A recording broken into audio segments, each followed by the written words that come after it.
The most controversial forest conservation issue in Australia today is export wood chipping.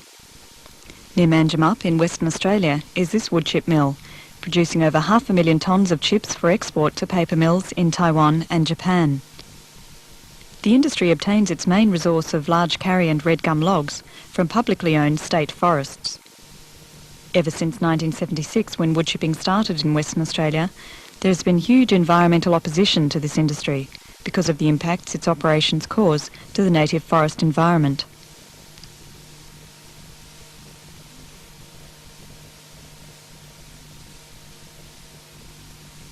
The karri is a magnificent and very special forest, occurring only in the deep southwest corner of Western Australia. It provides habitat to a rich variety of native plants and animals and is recognised as one of the natural botanical wonders of the world. Besides being a tourist asset of great economic importance, the karri forest is important for the beekeeping industry and for protecting the freshwater resources in the region. This forest is a heritage that provides Western Australian society with a wide variety of values and benefits.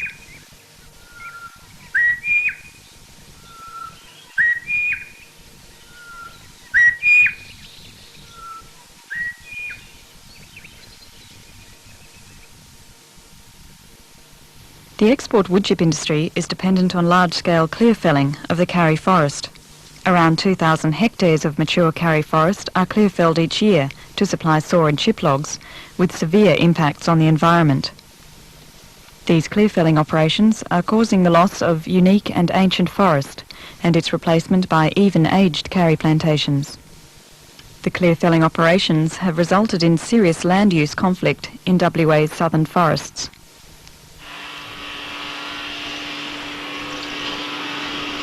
There are now plans for yet another export woodchip industry based on Western Australia's limited native forests.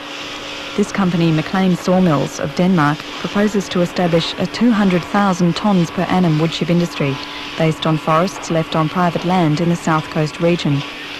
Wood chips would be produced at a new woodchip mill to be situated adjacent to the sawmill at Denmark. They would then be transported by road to Albany for shipment overseas. Remnant karri forests on farmland near Denmark are one type of native forest to be felled for wood chipping. Between 1,000 and 5,000 hectares of native forest would be cut each year to provide the huge tonnages needed to feed the industry's requirements. Many local residents in the South Coast region are strongly opposed to the woodchip proposal because of the threat it poses to native forests. Included amongst these residents are long-time farmers in the area. Well, what I see wood chipping doing in this region is interfering with the balance the farmer has established with the environment. Like most farmers have left portions of their farm to native vegetation for all sorts of reasons, but some of them, of course, are just because they like to have some native bush on their land. Other reasons are because the land's too steep for agriculture. We're frightened about things like salt encroachment. We're already having salt problems on some of our lower flats, and obviously through clearing. And we're fortunate enough to have a relatively healthy environment here, and we just find it too great a risk to take away this vegetation.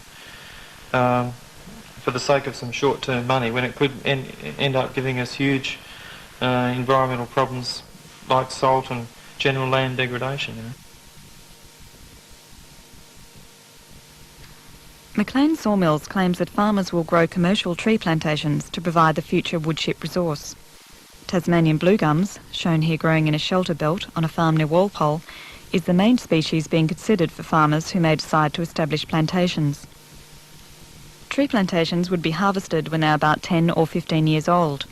Tasmanian bluegums are not native to Western Australia.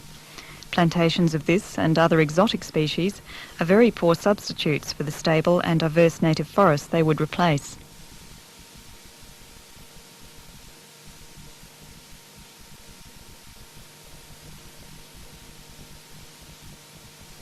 Elsewhere in Australia, wood chipping on private land has caused the loss of thousands of hectares of native forest each year.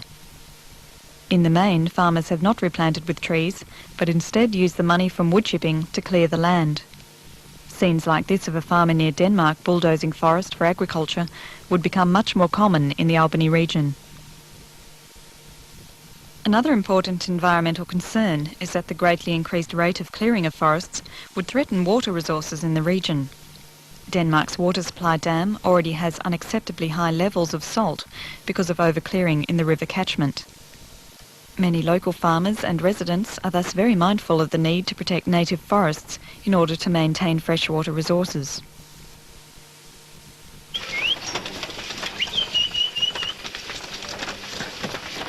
I cannot see the farmers participating in the tree planting program for the simple reason in our region the farmers are already uneconomic in size.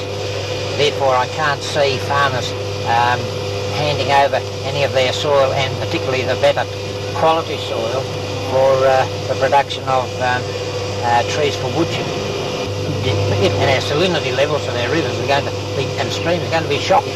Our Denmark water supply would be the worst in the state, and I emphasise that. The figures are supplied every month in our local bulletin, and it is a disgrace for water in this region to be as salty as it is.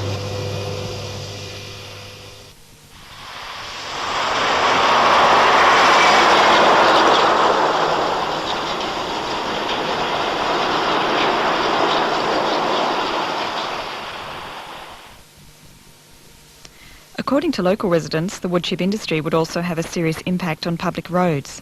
The heavy log and woodchip transport trucks would pose a greatly increased menace and disturbance to locals and visitors. The traffic on the roads with the logging trucks now is reaching a stage where it's very frightening. I can't see any tourists wanting to come down here with increased traffic.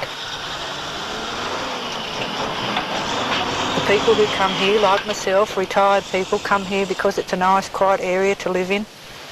And if you've got 25 or 35 log trucks tearing across the Denmark Bridge every day, it's a bit to turn you off coming here to live.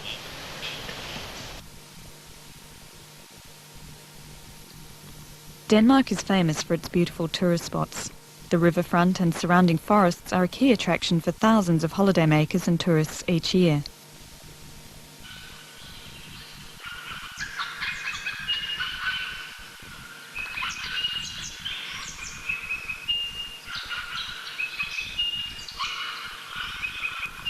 Many people are attracted to live in or visit the area because of its peaceful and attractive forests and coastal environments.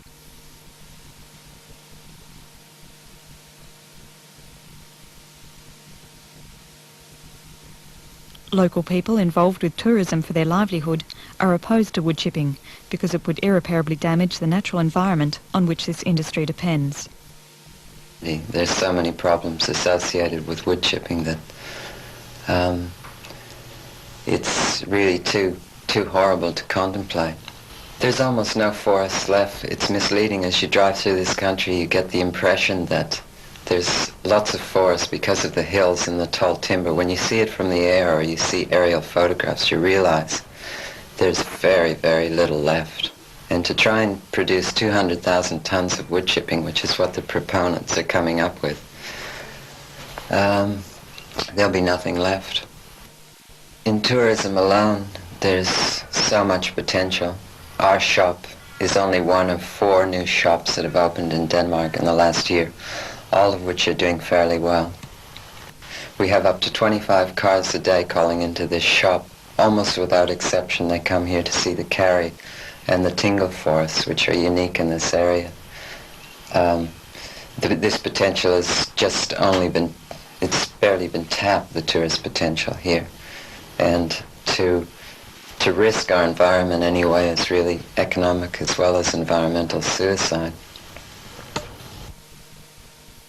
In summary, the Denmark wood chip industry would have severe social and environmental impact. Despite the concerns of conservationists and many local residents, McLean sawmills have applied to the federal government for a licence to export 200,000 tonnes of wood chips each year. it is essential for the sake of the environment and rural communities that this licence not be granted and the woodchipping proposal be rejected.